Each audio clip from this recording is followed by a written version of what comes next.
Meanwhile, on the other side of the snowy fields, Braun is running away from the sauna, wearing a woman's clothing. He lost his uniform during the fight at the sauna.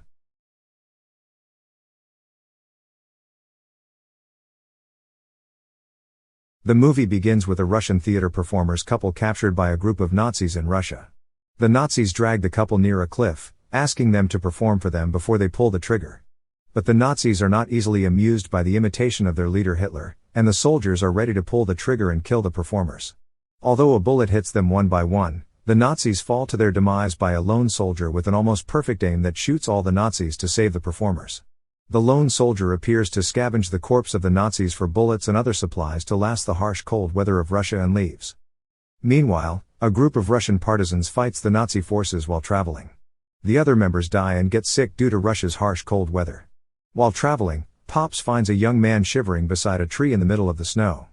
Pops and Kostya order the young man to put his hands up and bring out all his belongings. But after making sure that he is a Russian and has no bad intentions, they bring him along for an extra pair of hands. After some time, Pops and Kostya return to their small camp where Vera, the sergeant, and lieutenant are staying while treating Kolya, the husband of Vera. After resting for some time, they continue their journey to find another temporary camp and to rescue some Russian survivors while fending off some of the small forces of the Nazis. While walking the snowy roads of Russia, they can't help but notice the frostbitten people beside trees before reaching a tall old ruin, where they nurse Kolya. But unfortunately, while they are all talking about their plans while smoking, Kolya dies without the others noticing except Vera. Everyone mourns with her for losing Kolya before meeting their baby. The following morning, the Nazis find the corpse of the killed Nazi, and they sum up the total deaths for over a month by 60 plus and counting. Braun, the commander of Nazis in a local area in Russia, surveys the area alongside Klein, a high-ranking soldier. At the tall old ruins, Pops wakes up everyone and orders them to be ready to move once more to another location. They then survey a nearby area, previously a sauna place, to warn people from Russia. Little did they know, there was a trap set by the Nazis wherein they prepared a delicious meal at the table. Still, it was poisoned, and 4 soldiers who had taken a bite from it died from that poison the last few weeks. The sergeant almost fell for the trap, but luckily Kostya prevented another death from the team. Pops arrived to prevent the two from clashing as Sergeant thought Kostya was jealous of Sergeant for finding some food. After the arrival of the Nazis, they prepared their materials and chopped off some wood to experience the sauna while investigating the Red Ghost. Klein then proudly shows Braun the poisoned food at the table that he prepared to kill the hungry Russian partisans in the area. Meanwhile, Pops and the others notice noises coming from the sauna.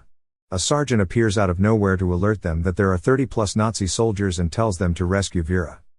Pops and the group silently return, observing from afar using binoculars. They hear a gunshot from inside but notice that the Nazis shot a pig for their meal. While they are still watching the sauna, Vera, on the other hand, accidentally makes a rustling sound that causes a soldier to notice her hiding spot in the wooden crate. Braun orders the soldier to fetch and translate for Vera as she only speaks Russian. Braun, Klein, and the soldier ask Vera what her agenda at the sauna is and if she knows anything about the Red Ghost that killed multiple Nazi soldiers. The soldier helps translate the conversation for everybody and allows Vera to answer correctly as if he's protecting her. Still, she does not know anything about the Red Ghost. Although Klein looks beneath the beds to see if she is telling the truth. Klein discovers a pair of clothes and a picture of Vera and Kolya.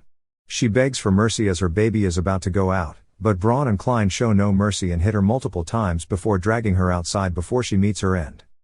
Meanwhile, the Nazi soldiers outside notice Vera and immediately play music to cover her screams. They focus on cooking the food and surveying the area for possible threats. Klein points his pistol at Vera and takes his time to smoke before handing the gun to the soldier and ordering him to shoot her instead. But as soon as the soldier points the pistol toward Vera, a bullet pierces his head. In contrast, the lieutenant and the others head forward silently to back up whoever is shooting. To their surprise, the one that shot the bullet is no other than the Red Ghost. Where they immediately help by disarming multiple Nazi enemies. They cannot believe they finally found the Red Ghost but at the wrong time when they are resting after a long journey. In the meantime, Vera hides in stacked hay behind the sauna to avoid getting shot by the enemies. Braun gets lucky as he then spots the Red Ghost. Still, unfortunately, he remembers that he is unclothed and without any weapons beside him. Red Ghost, alongside Pops and his group, continues to corner the Nazis using their guns and wits as the battle continues. Regardless of being outnumbered, the Russian partisans pushed through. They defeated the Nazis with the help of the Red Ghost. However, Klein falls and hits his chin while escaping to a rock, making him faint for some time. Pops and his gang notice no longer moving enemies or any noise coming from the sauna. The Russian partisans are distracted by thinking that they defeated all of them. They forget that Braun is still in the sauna, where he escapes by making a hole in the backside of the building and running away toward the fields. They all settle down at the sauna again. As soon as they rest and celebrate their success in driving out the Nazis, Vera feels uneasy as the baby is about to give birth. Pops orders the others to prepare warm water and towels to ease Vera's baby delivery. Pops assures her that he knows how to assist a woman about to give birth. He helps her by telling her to push while making her breathe slowly and comparing it to pooping. After a series of screaming and pushing, Vera's birth is successful. Pops cuts the umbilical cord with a heated knife. Pops and the others calm down and continue to eat their meal and rest as they feel that a fight is coming after they kill Klein and Braun's squad. Outside the building, Klein fakes his death and leaves after noticing Pops and his squad is all inside, distracted by the newborn baby. Meanwhile, on the other side of the snowy fields, Braun is running away from the sauna, wearing a woman's clothing. He lost his uniform during the fight at the sauna. Later, one of the Nazi commanders, alongside his troops patrolling a nearby area, spots Braun running at the field without his uniform while holding a rifle. He informs the Nazi commander that he is one of them. He explained that he was Braun, a commander of the Nazi troops, and they encountered some Russian partisans alongside the Red Ghost that annihilated his troops without a sweat. But when the Nazi commander asks Braun how many enemies are in the sauna, he tells him that there are 5 enemies with 1 Red Ghost. The Nazi commander laughs at him and orders his troops to back him up, return to the sauna, and capture or kill the Russian partisans and the Red Ghost. Meanwhile, back at the sauna, the Red Ghost wakes up, grabs his sniper rifle alongside some bullets, and steps outside to prepare for an upcoming confrontation with Braun and his comrades. Pops then remembers a story that the Red Ghost has a good sense of when the Nazis are arriving, even from afar. They then prepare their weapons as they suspect the Nazi troops are near. They all gather and go into position to protect the sauna and order some of their men to guard Vera and her baby. Kostya, Pops, Sergeant, and Lieutenant cover every corner of the sauna. Regardless of being outnumbered, they bravely protect the areas for the sake of their motherland to drive out the oppressors. Finally, the Nazi arrives at the sauna. Braun and the Nazi commander order his troops to secure the area and to find the Red Ghost and the Russian partisans. They slowly approach the sauna. Some crouch and some walk slowly. Pops and his troops are waiting for them while staying hidden at every corner of the sauna, ready to attack the enemy at any moment. As soon as the Nazis reach the entrance of the sauna, they bring out the bomb squad, which deploys several grenades at the sauna to kill the Russian partisans instantly. But Pops and his team adapt from their bombing pattern where they easily avoid it. After the barrages of bombs, the lieutenant sets his machine gun to shoot the enemy front lines that are getting closer. While Sergeant shoots the enemy from the sides with his rifle to stop the enemy's advance toward the sauna. After trading blows with each other, the Nazis overpowers Pops and his squad as the Nazi arrives in great numbers regardless of their efforts to defeat them with their tactics. Soon after, the Red Ghost appears from the flanks and picks them off one by one with his weapon stash of a sniper rifle, hand grenades, and knives. Pops and his group gain more confidence that they will win as the Red Ghost appears to help them take down the Nazis. The enemies then get too confident that the Red Ghost is just a fluke. Still, they are immediately hit by his fast bullets, and he uses his wits to outsmart many enemies. It proves he can do the impossible by wiping almost half of the Nazi forces at the sauna. Unfortunately, some Nazi reinforcements jump from above and hit the lieutenant's jaw with the end of a rifle that dislocates his jaw.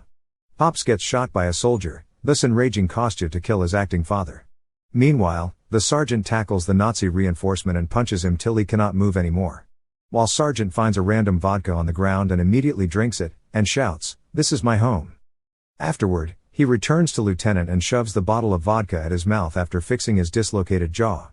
He grabs a rifle and kills all the remaining enemies. At the same time, the vodka serves as his potion, making him feel powerful regardless of being shot. The Nazi reinforcement pushes through more, but the lieutenant sacrifices himself by tackling the enemy, holding a hand grenade, and letting it explode into his body. The sergeant notices the explosion, but he eventually falls into the hands of Braun. Finally, Braun is the only Nazi to survive as he faces the Red Ghost. They both agree to hand combat, where the Red Ghost throws some punches while utilizing the things around him. Braun pins him down and almost defeats him, but the Red Ghost then grabs a nearby sharp wood and stabs Braun in his guts to finally end the attack of the Nazis. The movie ends with Klein appearing from the back of the sauna, where he has been hiding all along. He shoots the injured Red Ghost and ends the story of the legendary Nazi killer. Fortunately, Kostya shoots him while he boasts and shouts that he is the one that killed the Red Ghost. After a few days, another city is attacked by the Nazis where the Russian theater performer couple is staying. The Nazis interrogate innocent Russians about the whereabouts of the Red Ghost. The male performer provokes the Nazis to protect his fellow innocent Russians. Thankfully, a stray bullet hits the Nazis one by one. To everyone's surprise, Kostya is the new Red Ghost that continues his legacy to seek revenge for killing his friends. He walks away after collecting all the necessary items to survive Russia's harsh cold weather. Thank you for watching. Subscribe for more videos like this to help the channel out. Have a nice day.